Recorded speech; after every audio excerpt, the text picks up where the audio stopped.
ठग है। ये हम महापुरुषों के वचन बोल रहे हैं। जिसका मन अधीन नहीं है वो महाठग है। दैवी संपत्ति को चुरा करके आसुरी संपत्ति को प्रकट करना इस मन रूपी महाठग का प्रभाव है। जिसका मन अधीन नहीं है वो आसुरी संपत्ति वाला है। नाना प्रकार से सत भजन रूपी धन का अपहरण करवाता है मन काम क्रोध आदि से मिल करके। इसलिए जो भक्त होता है सबसे पहले इस महाठग को अपने अधीन करता है, मन को। उसकी हर बात का अनादर करके सदगुरु की बात से इस मन को वश में किया जाता है, मन की बात का अनादर करके। और जो मन के अनुसार चलता है वो स्वयं महाठग अपने को ठगा करके ऐसे कार्य करता है जिससे पछताना पड़े। तो भक्त का पहला लक्षण है मन विजयी, स्वसुख वांछा का त्यागी, पहला लक्षण है इसमें जो वर्णन कर रहे हैं। दूसरा है भक्त मृत्यु विजयी होता है। मन विजयी, इंद्रिय विजयी, और दूसरा मृत्यु विजयी। वो हर समय सच्चिदानंद भगवान के चिंतन में इतना निमग्न रहता है कि उसके अंदर से मृत्यु का भय खत्म हो जाता है, मरने का भय खत्म हो जाता है। मन और इंद्रियां अधीन और मृत्यु के भय से मुक्त, भक्त का लक्षण। जिए काल बस ना परे, समुझ जियाए शरण ते डरत ना काल डर, शुद्ध भक्त का लक्षण। तीसरा, सदैव गुरुदेव और भगवान के अनुकूल ही कार्य करने वाला, जिससे गुरुदेव की आज्ञा पालन और भगवान की प्रसन्नता हो, उसके अलावा कोई भी अन्य कार्य उस भक्त के द्वारा नहीं हो सकते। अर्थात तस्मात् शास्त्रम प्रमाणन्ते कार्याकार्यो व्यवस्थित हो। उसके आचरण साधुता के अनुकूल, गुरु के अनुकूल, शास्त्र के अनुकूल, भगवान के अनुकूल। श्री कृष्ण अनुकूलेन प्रतिकूलस्य वर्जनम, प्रतिकूलस्य वर्जन, प्रतिकूल को त्याग दिया, विसर्जनम पूर्ण रूप से त्याग दिया। पहला है मन और इंद्रियों को वश में करने वाला। अगर मन और इंद्रियों को वश में नहीं किया तो महाठग होगा, क्योंकि मन बहुत ठगी है। वो सारी दैवी संपदा को चुराकर आसुरी संपदा प्रकाशित करता है, इसलिए उसका स्वभाव ठगी हो जाएगा। जो मन और इंद्रियों को वश में नहीं किया, ठगी का मतलब पाखंड, बाहर से बड़ा और अंदर से पोला, अंदर से वही काम क्रोध लोभ मोह मद की प्रवृत्तियां, वही धन, वही भोग वासनाएं। बाना कुछ और है और आचरण कुछ और है। दूसरा है मृत्यु पर विजय प्राप्त की, मृत्यु के भय का नाश हो गया, वही भक्त है। पहला लक्षण शरणागति में आता है निर्भय, मृत्यु का भी भय खत्म हो गया है। तो जो साधक है वो चल रहा है, लेकिन वो मृत्यु से थोड़ी डरता है, वो तो चल रहा है प्रभु की तरफ। और जो प्रभु का भक्त हो चुका है उसके अंदर मृत्यु का भय कैसे होगा। तीसरा, भूल न दे कुमारक पाऊं, गुरु और इष्ट के प्रतिकूल आचरण बन ही नहीं सकता भक्त के द्वारा। वो सदैव गुरुदेव की आज्ञा और इष्ट देव की प्रसन्नता पर ध्यान रखकर कार्य करता है। चौथा, सदैव देखता रहता है कि मेरे गुरुदेव, मेरे इष्ट देव मुझे देख रहे हैं। मैं जो भी आचरण कर रहा हूं मेरे गुरुदेव देख रहे हैं, मेरे इष्ट देव देख रहे हैं। एक शिष्य बनने के लिए दो लोग गए, गुरु ने दोनों को तरबूजे दिए, कहा एक तुम जाओ ऐसी जगह से अमनिया करो जहां कोई देख ना रहा हो, ऐसी जगह जाके काटो जहां कोई देख ना रहा हो। एक आए, थोड़ी देर में काट के बैठ गए, बोले उसको भी आ जाने दो। शाम तक घुमा, लौट के ऐसे ही पूरा रख दिया।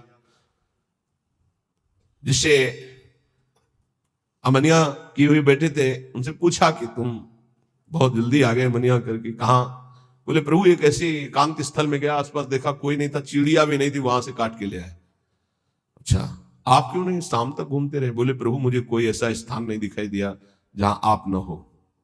आपने कहा था कोई न हो, तो मुझे कोई ऐसा स्थान नहीं दिखाई दिया, क्योंकि अखंड मंडलाकारम व्याप्तम चराचरम, आप चराचर में व्याप्त मेरे गुरुदेव हैं, मेरे गुरुदेव देख रहे हैं।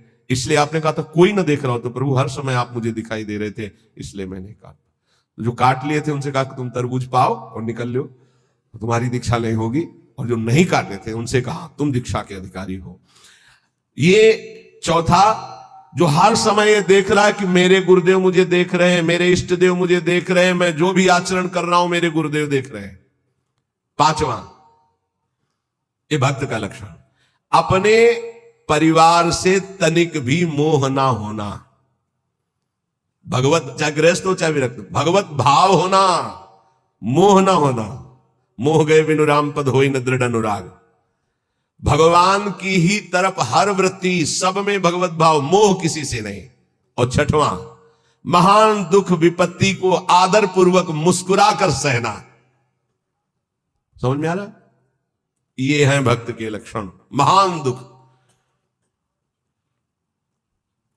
जो गुरु भक्त होता है उसमें दया, नम्रता, साधुओं से प्रेम, दंभ शून्यता, असंगता, निष्कामता, तीव्र वैराग्य, शांति, एकांतवास, केवल भगवान से संबंध, ये 10 बातें जागृत हो जाती हैं जो ये गुरु की शरणागति लेकर के आराधना करता है। सज्जन, साधुजन, भक्तजन उसे ही कहते हैं जो किसी भी माता बहन में काम भाव न देखे, जो किसी से धन लेने की चाह न करे, जो दूसरे के दुख को देखकर स्वयं दुखी हो जाए, और जो हर समय ईश्वर को अपने सामने रखता है, उसे कहते हैं साधु। उसे साधु कहते हैं, चाहे वो गृहस्थ हो चाहे विरक्त हो। फिर किसी भी स्त्री की तरफ काम भाव न करना, दूसरे के धन लेने की भावना का त्याग करना, दूसरे को दुखी देखकर स्वयं दुखी हो जाना, और हर समय ईश्वर के सानिध्य का अनुभव करना। सर्वत्र भगवान है तो यहां भी भगवान है, सबके भगवान है तो मेरे भी भगवान है, सब समय भगवान है तो इस समय भी भगवान है, सबको देख रहे हैं तो मेरे को भी देख रहे हैं। श्री भगवान का अखंड स्मरण, सब में समता का व्यवहार, संतों में विशेष भाव, नम्रता और प्राण मात्र में भगवत भाव, ये स्वाभाविक भक्त के अंदर आने लगते हैं। जो विषयों का संग्रह, भोगों का चिंतन, दूसरे शरीरों का आकर्षण भोग वासना से, और रुपया पैसा की प्रियता, वो महामूर्ख है, वो भगवान का भक्त नहीं हो सकता। महामूर्ख इसलिए कि मूर्ख उसे कहते हैं जो कबाड़ बटोरता है, बुद्धिमान उसे कहते हैं जो कीमती वस्तु लेता है। कीमती वस्तु हरि नाम में भगवान को छोड़कर कबाड़ बटोर रहा है। भेष बहुत अच्छे व्यापारी का है और कबाड़ बटोर रहा है। भेषधारी हरि के उर्साल है, भगवत ऋषि जी ने कहा।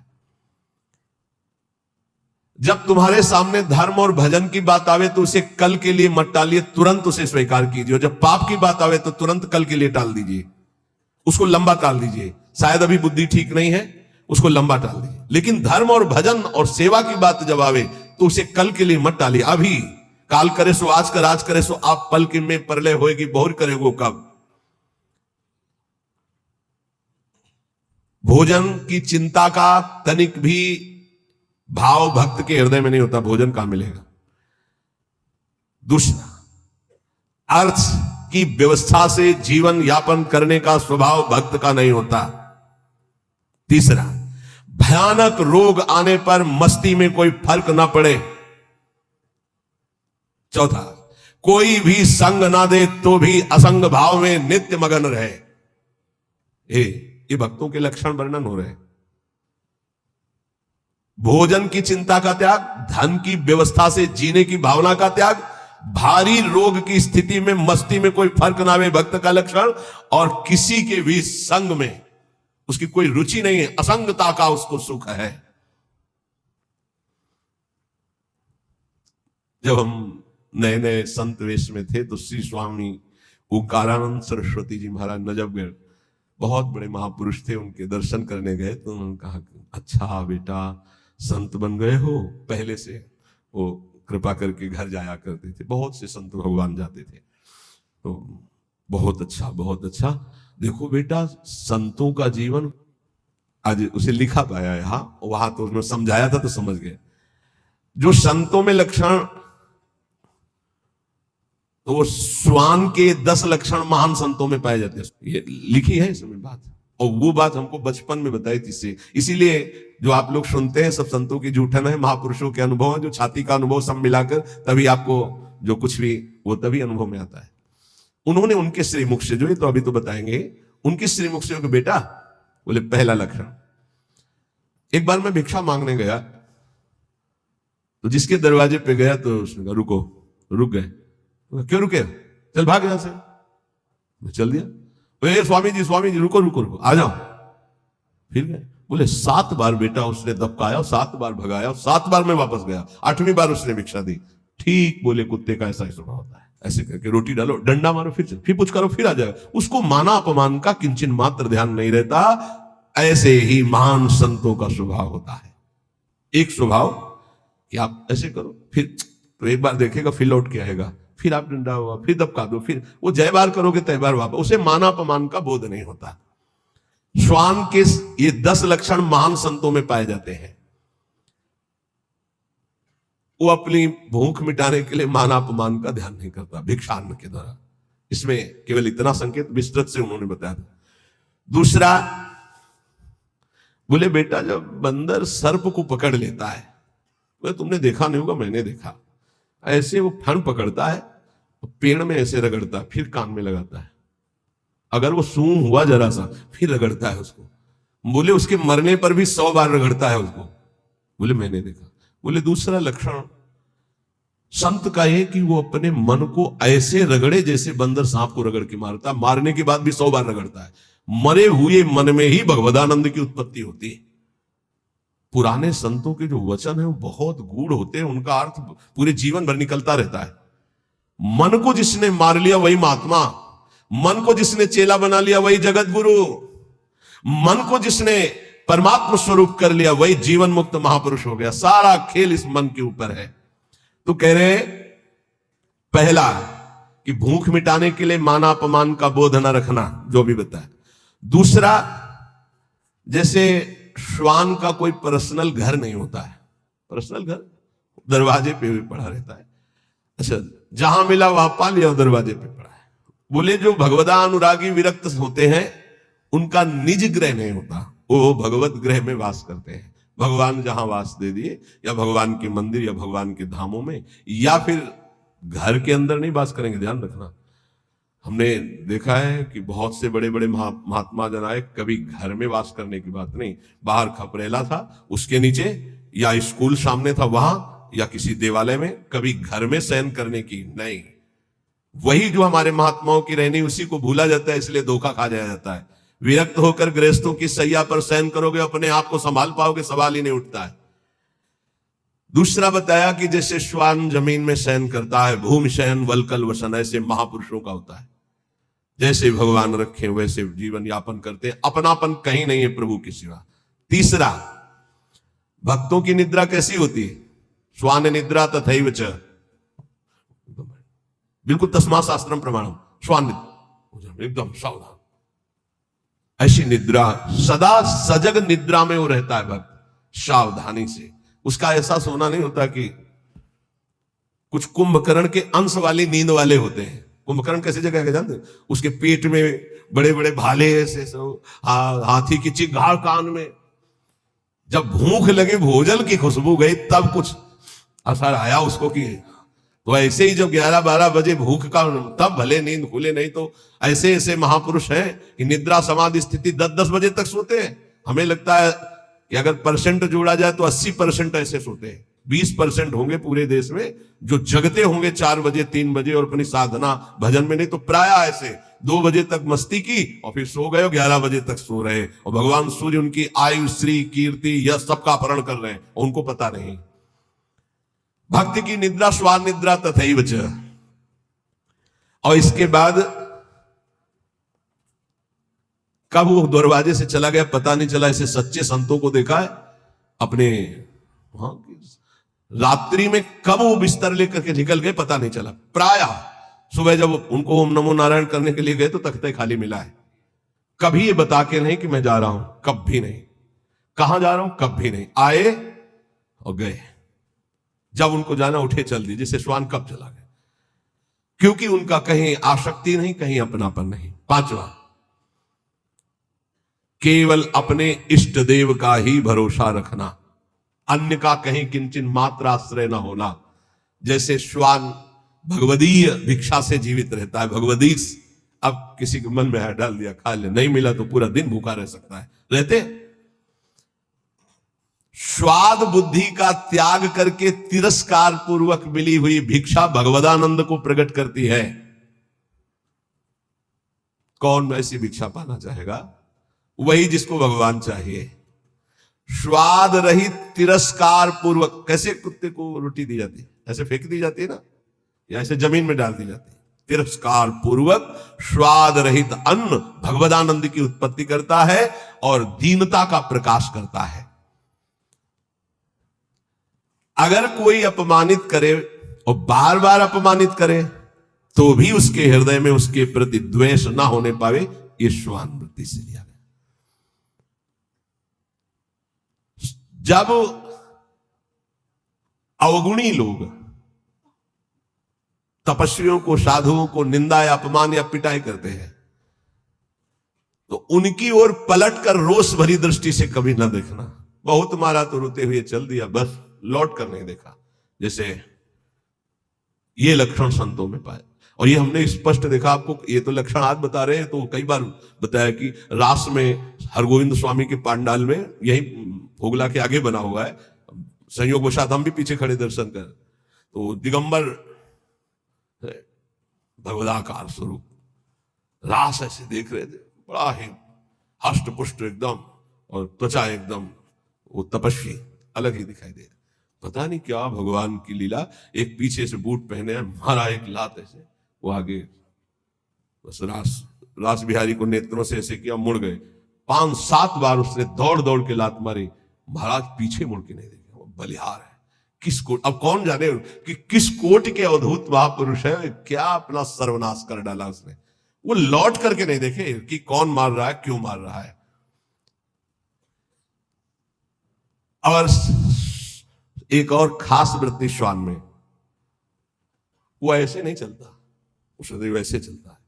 बोले जो भक्त होता है उसकी ग्रीवा झुकी होगी और नेत्र केवल उतने ही दर्शन करेंगे जितने में पैर पड़ना है। ऐसे नहीं चलता, ऐसे चलता है। ये सारे लक्षण उसमें आ जाते हैं। आदि श्री गुरुदेव शरण दृढ़ करि विश्वास संभारे, तापीछे प्रतीति नाम श्री धाम मनोहर धारे। सबसे पहले जो गुरुदेव की शरण होकर उनकी आज्ञा पर चल पड़ा, और विश्वास जो गुरुदेव ने नाम दिया, मंत्र दिया उस पर, तो गदगद बानी पुलक तन नैन नीर मन पीर, नाम रटत ऐसी दशा होत मिलत यदुबीर। जब गुरुदेव की कृपा से, जो गुरुदेव प्रदत्त नाम में बड़ी महिमा है, जो ही नाम जब गुरुदेव के अनुसार होता है, मनमानी नहीं, मनमानी आचरण नहीं, तो बोले गदगद कंठ हो जाता है, आवाज नहीं निकलती सही ढंग से, नेत्रों से अश्रु बहने लगते हैं। जब नाम रटते हुए ऐसी दशा हो तो जान लो प्रभु के मिलने का समय आ गया है। नवधा दशधा परा रस रूपा भक्ति विचित्र, विविध भाव अनुराग सुख नामाधीन सुमित्र। गुरु जी ने जो नाम मंत्र दिया उसी से नवधा भक्ति पूर्ण हो जाएगी, दशधा प्रेम प्रकट हो जाएगी, परा सर्वत्र भगवत तत्व का बोध हो जाएगा, और रस रूपा प्रियालाल की लीला में प्रवेश हो जाएगा। उसी से सब हो जाएगा। तुम पकड़ो गुरु जी की प्रदत्त जो नाम है, मंत्र है। विविध भाव अनुराग सुख नामाधीन सुमित्र। ऐ सुंदर मित्र मेरी सलाह मान ले, गुरुदेव प्रदत्त नाम से नवधा दशधा परा रस रूपा भक्ति विचित्र और विविध भाव अनुराग सुख नामाधीन सुमित्र। जो गुरु प्रदत्त नाम है वो नवधा भक्ति पूर्ण कर देगा, वो तुम्हारे हृदय में दशधा प्रेम प्रकट कर देगा, परा तत्वबोध प्रकट कर देगा, रस रूपा लीला प्रवेश करा देगा, विविध भावों के द्वारा आराध्य देव की सेवा, ये सब नाम से प्राप्त हो जाता है। जौलो रग रग से नहीं सुधन नाम निज सार, निकषत परम प्रकाश में मधुर मोहब्बत यार। ए मित्र, जब तक तुम्हारे रोम रोम में नाम की धड़कन नहीं समा जाएगी तब तक ये मोहब्बत नहीं होगी प्रभु से, प्यार नहीं होगा प्रभु से। इसलिए रटिलो मन मन लीन सहित श्री नाम ही तोलो। सब कलम से एक भक्त ने प्रश्न किया कि दिन दूना रात चौगुना भक्ति बढ़े, ऐसा साधन बताइए। एक ही ऐसा साधन है, मन मन से, बस नाम मन मन से। अगर दिन दूना रात चौगुना भक्ति न बढ़े तो आप हमसे बताइएगा। ये सब बाहरी सेवाओं का, बाहरी कार्यों का फल है कि आपका अंदर का चिंतन तैल धारावत इष्ट देव में हो जाए। पूरे जीवन के लक्ष्य की बात कह रहा हूं। हमारी गुरुदेव भगवान के प्रदत्त यही बचपन से निष्ठा बन गई थी कि एक भी श्वास खाली नहीं जानी चाहिए। बस ये अहोभाग्य कि हमें गुरुदेव भगवान ने बचपन में ही ये सूत्र डाल दिया था, एक भी श्वास सुमिरन के बिना जाए तो धिक्कार तुम्हारे जीवन को। तो ना माला में ना गणना में इस पे हमारी कभी रुचि नहीं रही, गायत्री जी के सिवा। गायत्री अनुष्ठान के लिए जो नियम दिया गया था उसमें गणना थी कि उसका पुरस्चरण पूरा करने के लिए इतने माला, इतने घंटे, वो छोड़कर इसके अलावा कभी गणना में नहीं बुद्धि रही, श्वास में बुद्धि रही। बोले जब मन और मन दो मन है, एक है जो असत मार्ग में जाता है और एक है जो सत मार्ग में। वही मन जलता है कि मैंने ऐसे क्यों किया, और वही मन करवाता है। तो मन दोनों, हमारा जो असत मार्ग का मन, सत मार्ग का मन है, जब दोनों एक होकर केवल मन नामाकार हो जाए, दो मन से सौदा होता है। कर लूं क्या यार, ये करना सही रहेगा कि नहीं रहेगा, नहीं सही रहेगा, नहीं यार कर लेते हैं। ऐसे प्रत्येक कर्म जो होते हैं संकल्प विकल्प करके, संकल्प विकल्प खत्म, एक निश्चय पक्का बुद्धि का कि नाम ही सर्वोपरि है। अब वो मन में निरंतर नाम रहा है। तो बोले फिर जो आनंद प्रकट होता है, वो आनंद एक बार प्रकट होता है, फिर कभी नष्ट नहीं होता, वो बढ़ता रहता है। वो बड़े बड़भागी जन है जो इस नाम में अपनी रुचि कर पाते हैं। पर जो अशुद्ध भोजन पाते हैं, चोरी करते हैं, मस्खरी करते हैं और पर नारी पर शरीर स्पर्श करते हैं काम भोग के लिए, और वो चाहते हैं कि हम भजन कर ले या भक्त रूप रख के निर्वाह कर ले, तो बोले वो पाखंड है, वो दंभ है, नहीं भजन नहीं। फिर देख लीजिए, जो अच्छा भोजन करना चाहते हैं, जो हंसी मस्खरी मजाक में समय व्यतीत करते हैं, जो पराई नारी पराये तन को काम भाव से स्पर्श करते हैं और चाहते हैं कि मैं दीदार करूं प्रभु का, भजन करूं प्रभु का, भक्त वेश धारण, बोले दंभ है, वो पाखंड है। इसलिए इन बातों का सुधार हमारे जीवन में रहे।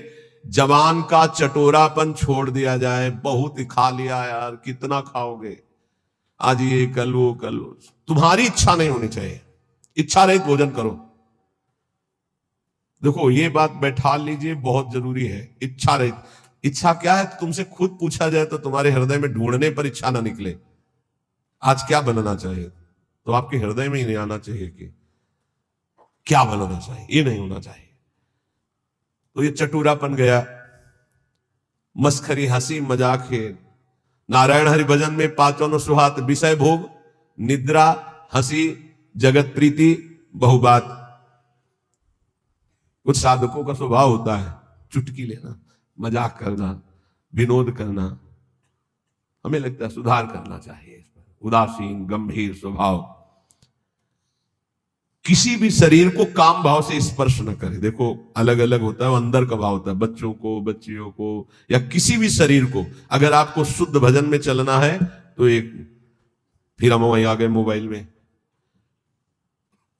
कल एक बच्चा बहुत विकल होके रो के सभा में कह रहा था ऐसे, उनका नाम जप करो बच्चा इससे ठीक हो जाए। बोले कुछ नहीं रह गया उपाय, गुस्सा आ रहा है तुम्हारे ऊपर। बताएं तुम्हें क्यों उपाय नहीं रह गया, तुम गंदी बातें देखते हो ना मोबाइल में। बोले जी। गंदी क्रिया करते हो ना जी। अगर आप, यहां तो शास्त्र में लिखा है स्पर्श मत कीजिए काम भाव से किसी भी शरीर को, चाहे पुरुष पुरुष शरीर हो, चाहे स्त्री शरीर, चाहे बच्चा, किसी को भी। वैसे तो ऐसे क्यों स्पर्श करो किसी को, पर अगर कभी तो किसी को उठाने के लिए, गिराने के लिए क्यों स्पर्श करो, काम भाव ऐसे। अगर आप मोबाइल रखते हो तो भैया बचना, बहुत खतरनाक है और बहुत अच्छा है, दोनों बात। अच्छा है कि सत्संग सुन के आप सुधार कर सकते हो। बुरा इतना है कि सबसे ज्यादा खतरनाक ये है, नवीन नवीन अवस्था में जिस प्रपंच से बचने के लिए हम एकांत सेवन करते हैं, उसी एकांत में सिटकिनी बंद करके, ये मोबाइल से जो आजकल देखने का गलत, ये बहुत बड़ा संस्कारहीनता पैदा करता है। ए भाई, अगर आपको कोई ज्यादा आवश्यक हो तो वो इतना बड़ा मोबाइल नहीं आता, वो 2000 वाला वो रखो, उसमें वो शीशा नहीं होता, वो देखने वाला, जिसमें वो आप चित्र वित्र देख सके, हमें लगता है साधुकों के लिए बढ़िया है। और सुनने के लिए वो ऐसे इतने इतने आते हैं गोले गोले से, उनमें ऐसे चिप लगा दो, अपना बोलते रहेंगे सत्संग। 350 घंटे का सत्संग, कितना सुनोगे? 1 घंटे के सत्संग में भगवत प्राप्ति हो जाएगी अगर आचरण में उतार ले तो। उसको रखना जरूरी है। इतने इतने बड़े बच्चे ज्यादा पसंद करते हैं उसको, नौजवान ज्यादा पसंद करते हैं। क्यों? थोड़ा उसमें इज्जत भी बनती है ना, वो बड़ा वाला। हमें लगता है बच्चों भाई हाथ जोड़ के प्रार्थना करते हैं, इस मोबाइल से बड़ा सद्गुण भी है और इससे बड़ा दुर्गुण, और ये दुर्गुण आ गया तो ब्रह्मा भी नहीं बचा सकते, क्योंकि रचा ही उन्होंने कलयुग में इसीलिए कि जल्दी कलयुग में भगवत प्राप्ति हो जाती है। तो उन्होंने विचार किया, जैसे जिस समय सृष्टि रची तो सनक सनंदन सनातन सनत कुमार प्रकट होते ही बोले बेटा सृष्टि कार्य, बोले हरि शरणम, लंगोटी भी नहीं लगाई, दिगंबरे निकल पड़े। ब्रह्मा जी ने दूसरी सृष्टि प्रकट की, मरीचादि ऋषि बोले पिताजी आज्ञा कीजिए, बोले सृष्टि रचना, बोले संभव नहीं, भजन। ब्रह्मा जी ने कहा कुछ और विचार करना पड़ेगा। तब अपने बाएं अंग से सत रूपा जी और दाहिने अंग से मनु जी, वहीं से परस्पर आकर्षण स्त्री पुरुष का। फिर जो तो ये रचना ऐसी रची है शरीरों की कि भजन में रुचि ना होकर सृष्टि की तरफ हमारी रुचि जाए। तो प्रार्थना है यदि थोड़ा भी सतमार्ग में चलने की इच्छा हो, तो गृहस्थ हो या विरक्त हो, नौजवान हो या बूढ़े हो, ये जो इसमें लिखी है बात, इसको बचाने के लिए बहुत जरूरी है। इतना शासन अपने ऊपर कर लो, या तो कि मोबाइल से गलत चीज नहीं देखोगे। देखो जितने लोग यहां बैठे हो, हमें लगता है नहीं देखते होगे, और अगर कोई भूल से देखता हो तो आज कसम खाओ कि कभी गंदी बात मोबाइल से नहीं देखेंगे। जिनके कान में सत्संग पड़े बाहर भी, तो मान लो कि तुम वृंदावन में बैठे हो, कसम खा रहे हो वृंदावन में कि आज से मैं मोबाइल से गंदी बात नहीं देखूंगा। हो गई बात। सब कोई जो नहीं, वैसे हमें 100% विश्वास है कि यहां जो बैठे काय को देखेंगे, लेकिन कुछ % ऐसा हो सकता है। आज से कसम है जितने यहां बैठे हैं जो नहीं देखते हैं उनको राधे राधे प्रणाम, बढ़िया बात है, आप बहुत अच्छे हो। और जो देखते हैं, श्री जी जानती है, आज से कसम है उनको जो आज से गंदी बात देखें। जो बाहर सुने या तो सुने ना, यहीं से बंद कर देना, स्विच ऑफ कर देना अगर तुम्हारे कान में शब्द पड़े हो। अगर सुन लिया पूरा तो तुम्हें भी कसम है तुम गंदी बात नहीं देखोगे मोबाइल में, जहां तक बाहर चली जाए बात। क्योंकि बहुत हमारे नवीन पीढ़ी को नाश करने के लिए ब्रह्मा जी के द्वारा ऐसी बुद्धि दे दी गई कि ऐसा यंत्र रचा गया। और बहुत धन्यवाद है मोबाइल रचना को कि विदेश में भी बैठे हुए वृंदावन में क्या सत्संग हो रहा है वो सुन रहे। तो जड़ चेतन गुण दोष में विश्व कीर्ण करतार, संत हंस गुण गाहे पे परिहरिवारी विकार। जितना भजन करो भगवान को अर्पित कर दो, भगवान की बैंक में जमा कर दो। बहुत सावधानी से 1-1 मिनट कर्म करो। संसार का सब कार्य करते हुए, अहरनिश नाम जप करते हुए दूसरों के सुख का ख्याल रखो, अपने सुख का ख्याल छोड़ दो। आलस्य प्रमाद ये बहुत बड़े शत्रु हैं मानव जीवन के। किसी काम में आलस्य मत करो, ना करने योग्य कार्य को बहुत लंबा टालो, करने योग्य कार्य को तत्काल करो। जब तक तुम्हारे ऊपर भयानक रोग और दुख नहीं आ जाता तब तक मृत्यु से बचने का उपाय कर लो, नाम जप। अगर दुख आ चुका है तो फिर शरणागत हो जाओ अंदर से, तो भगवान भजन प्रारंभ करवा देंगे। कभी आमदनी की भावना भजन करने वाले में ना आने पावे।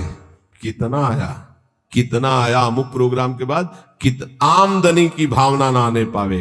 कम बोलो, कम खाओ, कम सो, अधिक नाम जप करो, सत्संग करो, एकांतवास करो और अपने जीवन धन प्रभु का दृढ़ भरोसा रखो कि इसी जन्म में भगवत प्राप्ति हो जाएगी।